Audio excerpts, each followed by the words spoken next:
It's 94.7 Blair Radio, our nonprofit news brought to us by RVR Bank. Again, I want to say thank you to RVR Bank for being fantastic partners of ours, making sure that information is able to be sent to you free and you can pick it up anywhere and be able to guide you to where you can find more details. Now we have Mike Rooks, Director of Washington County Economic Development, joining us. Thank you for coming in. It's been a little while, but not as long as it has been before. So thank you for coming in. I think we're going to try to do this like once a month or so, making sure that you're able to get information out to what's happening right here. Definitely. Yeah, I think that's a key thing, and it's just getting the facts and talking about what's happening. And we can't always talk about everything, you know that. Right. But, there's been some really good things happening recently, and then there's been some speed bumps, but we're still moving forward with everything. All right. Well, we can talk about a big topic right there. We just got out of a city council meeting. Yes, we did. And there was a lot of conversation one way or another about some apartments, right? Yes. And so kind of walk through what are both sides of the conversation from your point of view. Oh, from my point of view. Basically, I would say the biggest controversial piece of it is tax incremental financing, or TIF. Mm-hmm. A lot of people don't understand TIF. They don't understand what it does. It's not an additional tax. It's not coming out of your pocket. It's coming out of the developer's pocket. If they put up a $100,000 building, they still have to pay taxes on the $100,000 building, but then they get basically a rebate up to a certain amount, and then it all goes to everywhere. So the schools, the fire, the police, and a lot of people think that incentive should not be around. Okay. Well, if it's not there, you can't just use TIF for everything. It's a but for. If it wasn't for this, we couldn't do that. And honestly, right now, I really think this $50 million project is dead. So we're going to lose out on, 110 apartments. We're going to lose out on 3 to 4 commercial lots, a potential senior center.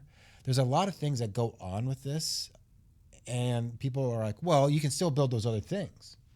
No, the apartments are the anchor. Just like going way back, you remember malls. You had a JCPenney, you had a Sears.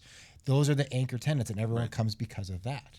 Yeah. Without that anchor tenant, which is the housing, you're not going to see some of these things. And I would rather look long-term and say, hey, okay, right away, those taxes are going back to the developer. But then once they hit that threshold of the exact number, whatever number that is, then the schools, the fire, and everyone else get all that funding. Mm-hmm. But if it never gets built, they never get that funding. Right. So it's something that you have to look long-term at, because, again, the schools, I think, are short-sighted a little bit, where these apartments are going to probably bring in 8 to 10 kids. Their kindergarten roundup is drastically down so far. Right. That 6 to 10 kids, it's not a new teacher, not a new building, not anything like that. They can absorb that. And you need more butts in the seats right now. Mm-hmm. Because just look at the graduation rate, look at the enrollment rate. There are kids opting out, going to Fort Calhoun, other schools. Blair needs these kids in the school. And, I think there's other things coming down the pipe that, great, we didn't get these apartments, which is growth. Mm-hmm. Well, I think sooner or later that school's going to have to bond out, and now they're going to say, well, you want to grow, but why did you say no to this then? So it's a double-edged sword. And, I think there were some very valid comments. I know what my side is, but people just need to be informed about what's going on. And I'm always available to talk and show the statistics and show the data. Someone brought up that our housing study was archaic. It was done in 2021. Housing studies are done every 5 years. So we are doing a new one this year. There's just simple things like that, and that's on the city's website. That's on Gateway's website. You can find those things. And then also just the minority, the squeaky minority, I guess that's a good term, can ruin it for a lot of people. Because I had a lot of businesses and people wanted to come forward, but they didn't want to get their names or their businesses thrown through the mud. They didn't think it was worth it. So I had 2 letters of support that I had to pull back because someone called them like, hey, this is not good. Well, it is. It's growth. It's right. Bringing in, roughly $150,000 in sales tax dollars a year. Yeah. That now possibly won't happen. I hope that Riser Development and the city can go back and do something and change it, but I don't know. I mean, I'm kind of, okay, let's move on. But, right. The senior center, a daycare, a restaurant, we're all going to possibly go there. Without that TIF, they can't put the infrastructure in. Now we can't put those pieces in. So is it really the TIF was the issue? Yes. Okay. Yeah. Well, the TIF was the issue. And then also, again, people were concerned about traffic or population or crime or whatever. If you look at overall apartments, that's not the facts. Right. These are not high end. These are brand new apartments. People take care of their stuff. Riser has great security. Scott Reef, the CEO of the company, talked about all the safety and everything that they put together. And the traffic is going to come no matter what. It's on Highway 75, right next to the bypass. Yeah. If people don't think there's going to be other developments going in there or around that area, they're crazy. You're going to keep getting more and more traffic. The TIF did not get passed last night, but the zoning got changed, so now it's highway commercial. So other things can come in. Yeah, it made a path available for other things. Yeah, to be and I still hope the multifamily comes, but and this is just me talking. It could, jokingly too, it could be a gas station, it could be a vape shop, it could be whatever. But now it's highway commercial and not residential. So there is potential for other things, and I don't know what's going to go in there, but I'm going to start looking to see who's interested in that site and see what can happen. Sure. Because we need growth. Calcium Products is building just down the street from there. Dollar General is right across the street from there. Right. So there's definitely traffic in that area. So it's a nice commercial area. Well, and that's one of the big questions that companies like Dollar General or Cargill or anybody like that is like, where do our employees live so they don't have to drive up from Omaha? Exactly. And it's not saying that they're guaranteed that they're going to live in Blair. Right. But you need to have that opportunity or that choice for them. So my question is that, without this, now Blair is growing. There are, you have Blair Crossing that's opening up. Yep. You have a couple of housing developments that are coming into play. And so there is growth there. This would have just been an accelerated growth. Is that kind of the idea? Accelerated? Not really, considering the housing study said we needed over 500 homes by 2025.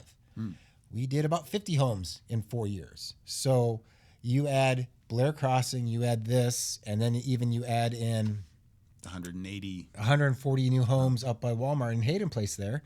Yeah. You're still not at the 100 that over that 500 houses. And everyone's concerned that, well, they're going to be vacant. They're going to turn into Section 8. No, they're not. The developers would not throw $50 million at a project if they thought it was going to fail. Right. I mean, I wish I could throw $50 million. It's just give it a whim. They've done their homework. They know what they're doing. Yes. So. And actually, one of the developers, Craig Allman, he lives in town. Yeah. He owns 175 apartment units or doors in the Blair area. So he wouldn't do this unless he believed that we needed it. Right. He's not going to hurt his own business from that. And him and his wife, they have lived here their entire lives. They have done many businesses. They have donated. They've done these things. They want Blair to be the best it can. And something we talked about before. If you're not growing, you're dying. Yeah. Look at, no offense to them, Missouri Valley, Kennard, Arlington, They slowed the pace of everything, and now all those communities are somewhat struggling. Well, and we can go back. You can look at back in the 70s and 80s. There was a trend in small communities like we don't want to become Omaha, so Not going to be. So let's shut things down and stop growth. But what ended up happening is a lot of doors ended up closing. Right. You've got. Not saying that that's going to happen necessarily, but it is there. There is that trend. Right. So when Dana closed, Blair lost a lot of their hourly employees, their Walmart employees, their Starbucks employees. They lost all of that. So we did lose a lot of retail establishments during that 4 years right afterwards.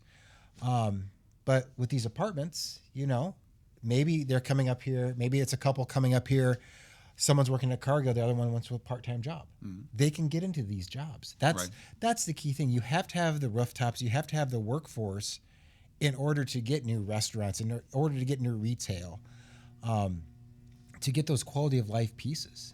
We're doing some great things with quality of life right now. At least I believe. I mean, look at downtown and Black Label, Tasty Pizza, the Healthy Human not just reopened up, but they remodeled the Art Alley. Yeah, the Art Alley, which is starting to do a lot more. Yeah. As there's, they had the kid entrepreneur market just a little bit ago. That was awesome. Yeah, like 50 kids that want to do stuff and want to provide services.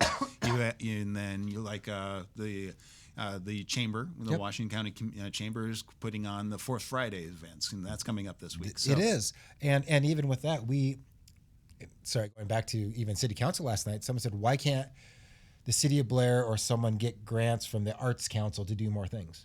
We are. We've received over $50,000 in donations for the Art Alley. I received a letter this week that the Nebraska Arts Council, we want a grant. They haven't given us the exact dollar amount, but I think it's probably between $5,000 and $9,000 for the next phase of the Art Alley. Those are things that economic development, quality of life, it takes time. It's not an event like bang, it's here. It takes time. Riser development coming in those apartments. It's going to be a year to 2 years before they would be up and running. That would have stabilized Blair Crossing. They would be done by then. So it's not like two brand new apartments at once. No, they would already be up and running, and then they come in. Right. So you've got to keep moving forward. Yeah. If you don't, we have to figure out other things. Is that higher taxes? Is that changing the levy? Is the schools going to have to bond out? You don't know. I can't. But all those things come into play. But you need more people to give more sales tax to help the economy. Right. And you talk about that, the improvement of living. And it's like not everybody's going to do crazy things like build a PC arcade, which is awesome. So, or do things like that. But, we need to help encourage those things because that provides for our youth. And I was just thinking about it. People are talking about the price of the houses being built. $300,000 plus. How is that affordable? Well, that is down the road for some people. So, but you have to bring the youth in somewhere, and apartments probably where they can afford, and then they can move up. Yeah. And then as families grow and become empty nesters, then they need to come back down. So it's kind of a trickle back and forth, isn't it? It is. And we've talked about this before. Remember, we're part of the Omaha MSA. We're part of that million population. Our apartment rents or rates are cheaper than most anywhere else. Our taxes, our levies are lower than most anywhere else in the Omaha MSA. These are all very positive things. And yes, they are higher. Well, when I rented an apartment back in the 90s or 2000s, it was $600. Well, great. I actually watched a video this morning that Coca-Cola, you could buy 4 Coca-Colas in the 70s for $1, right, or whatever. So an hourly wage. How many Coca-Colas could you buy? And anymore, that Coca. Now it's $2.75. So going from buying 5 Cokes, now you can buy 2 Cokes for the same hourly wage. Everything's getting more expensive, and it's tough. So we have to figure out new ways to get people in here. And honestly, it's rent. And I wish we could have some single family rentals come up, but you talk to everyone like that, and as soon as one of those comes up for rent, they have 20 applications. Right. Yeah. So, and every situation is different. You know, I have 2 Great Danes. I have a daughter.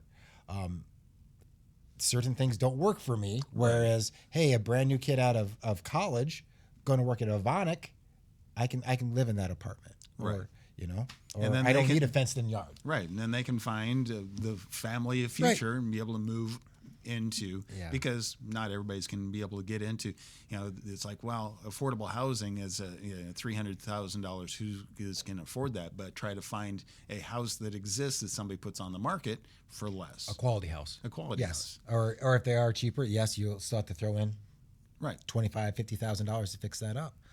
And that's something with the CID that the city of Blair and Bluestem just announced. It was put into law. Governor Pillen signed that in this last session.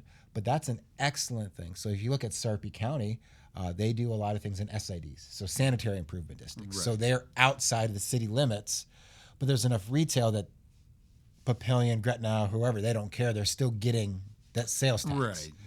Smaller communities like Blair, the CID is more important because now we still get the property taxes, and the infrastructure and everything else is still bonded out, but it's just paid for by that subdivision. So it's really nice. So it's kind of the best of both worlds.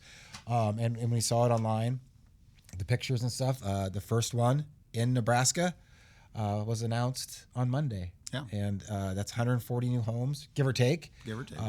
Including a water tower, which is pretty cool. Yeah. But that's going to help the schools out. And there's other things down the pipe that I can't talk about yet, but the CID is going to be very beneficial, and we're going to see growth. Right. And if we want to be able to, so from your perspective, Yes. if we want to be able to grow in the way that we can say, yes, we have control over that growth, these items are important. They are, yes. And I have said before, Omaha's coming whether you like it or not. We just need to guide and control how that grows. And with the CIDs, using TIF, using LB 840, we can guide what we can help bring into the community. Google is nothing wrong with Google, but that's a big complex on 130. Down by Cherry Hills there. Right. The airport's expanding. We're going to be putting a water line down to the airport, so you're going to see acreages pop up everywhere through there. Yeah. We need to control. I'm not saying we got to stop growth, but we need to control what we want there. Or for your perspective, your job is to also bring businesses in. My job is to help expand the tax base. Yes. And not have it go in opposite direction. Correct. And that's either having local businesses expand, so helping Corbion or helping Novanesis expand to that next project, or like Calcium Products, bring them in. And now they're here. And that's great. Or Dollar General, we help bring them in. The Holiday Inn Express, no one thinks about that, but they're 20 plus employees right there. We don't just work with big business, we work with small businesses as well. I'm working with someone on a business plan for a restaurant right now. We help Tasty Pizza, we help Black Label, Holiday Inn Express, Ace Hardware, but then Corbion, Novanesis, Vera Maris, Dollar General, those big ones, we've helped as well. We're not just looking at one type, and that's something that some people don't get, or they get pigeonholed. I don't like that type of living conditions, or I don't like that restaurant, so why do we want it? Well, you're not the only one that lives here. You're not the only one working here. You might not like Chinese. I like Chinese. Maybe I want that restaurant. Or, in the paper, something talk about Popeyes coming. I don't think Popeyes is coming. Well, that goes off of, you have to have a large enough population in order to be able to bring in some of those restaurants. It's like, if you want to bring in a Texas Roadhouse, then you have to have a certain population for them to even look at it. And you can go online and figure out those franchises, and they say 100,000 people within 3 square miles. Right. You just laugh like, okay, we don't want to be that. Right. And that's not what we're trying to do. We're not trying to be Gretna. We're not trying to be Elkhorn. We're trying to be Blair. But you've got to, if you want to be Blair of 30 years ago when there was 200 plus kids in each class, you've got to continue to grow. Because right now you don't have that many kids. And, it's all part of the cycle. So the question comes back around as people, they hear things, they react based off of what they hear from one another. Yep. If anybody has questions, your door's always open, right? At the chamber, yes. Come on in, talk to myself or Nikki. Certain things I can't talk about. We have NDAs on certain projects, or where are all those stakes out? So-and-so. I can't tell you that. Right. But, if you had questions on, I don't understand TIF. I don't understand LB 840. How do I use LB 840? What is this CID versus SID? Come in, we can talk. I'm trying to figure out a lunch and learn. We're probably going to start doing for Gateway just to open it up to people. We are a nonprofit. We are not a private equity organization that got brought up yesterday again. I am a 501c3 nonprofit. I am funded by the communities and 60 local businesses that invest in us. So I reported to a board of directors. That's who I do. There's no CEO or somewhere back in West Virginia that I'm just taking over things. And you're not working off a commission. No. God, sometimes I wish so, but no, I'm not. I'm not working off a commission. There's no spiffs. There is no anything like that. Like, hey, if you sell this, you get, no, there isn't. We are helping Washington County grow and expand. And so if you have questions or you have ideas of what you would like to see, reach out. Is that appropriate to say, hey, is this possible? Yeah. Yeah. And, come in, talk to me about that. And, if it's not feasible, I'll let you know why and just say, hey, that's a great idea, but let's do some research on that. And sometimes that just doesn't work. But no, I'm all ears for anything, or if hey, we want to start this business. How do we do that? I can guide them and get them to the proper people. That's what we're here for. I can show them the studies we've done. We have business intelligence to talk about, cell phone data and where things are and what the need is. Those are all things we can help with. Again, small business, large business, residential, quality of life, infrastructure, all that stuff we can.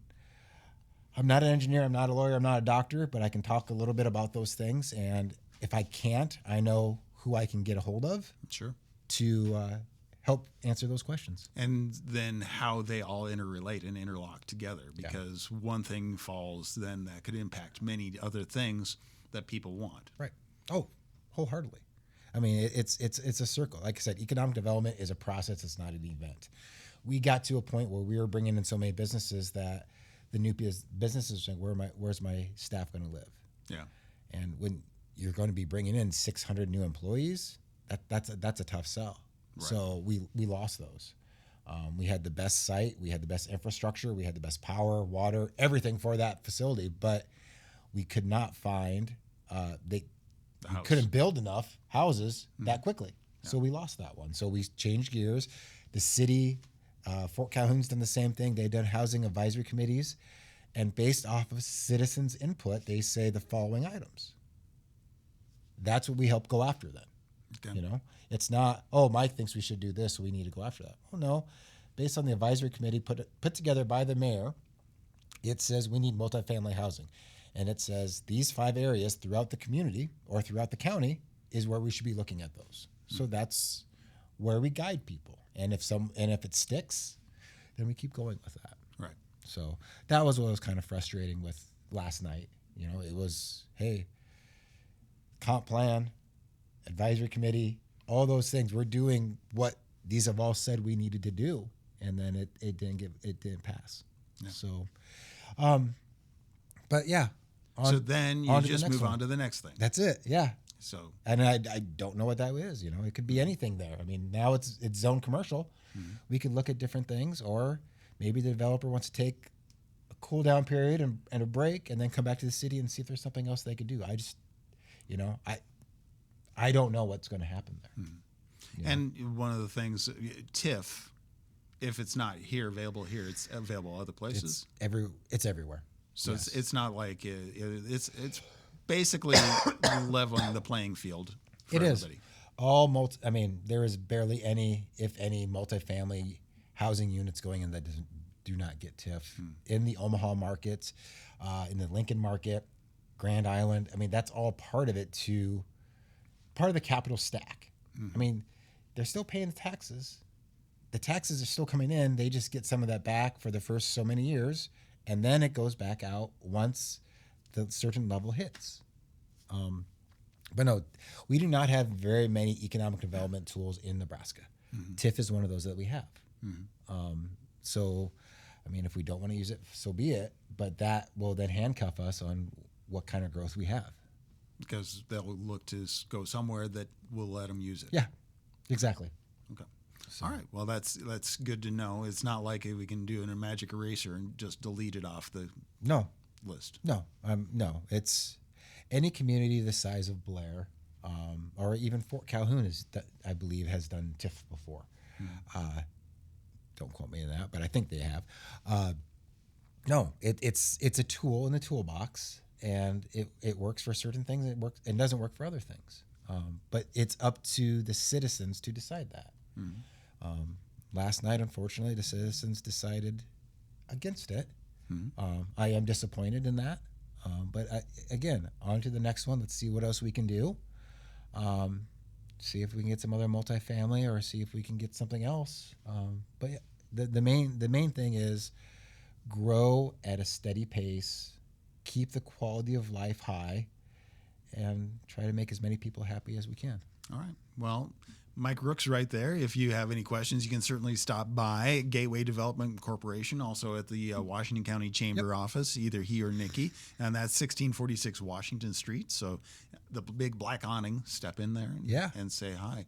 And if you have any questions, don't hesitate to ask. That's the biggest thing, right? Right. The takeaway is ask questions, understand. Ask questions, come in and ask questions. Don't throw them out online, because you have a lot of keyboard cowboys out there that don't understand some things. And come in, talk to us, talk to the city, talk to the mayor, whoever, but get informed about what you have questions on. And that's one of the things that I was going to say. We've seen a movement, a trend, even with the city having more resources to be able to ask questions, to be able to get to the right avenues. Yep. So again, trying to listen. There was something that happened with some of the parking closures and stuff like that. You know, they came back and said, "Oh, the community said this. We'll do what the community says." So that's the system can work, but it takes all of us to make it work. And it takes time. Well, thank you for coming in today. Thank you, Kelly.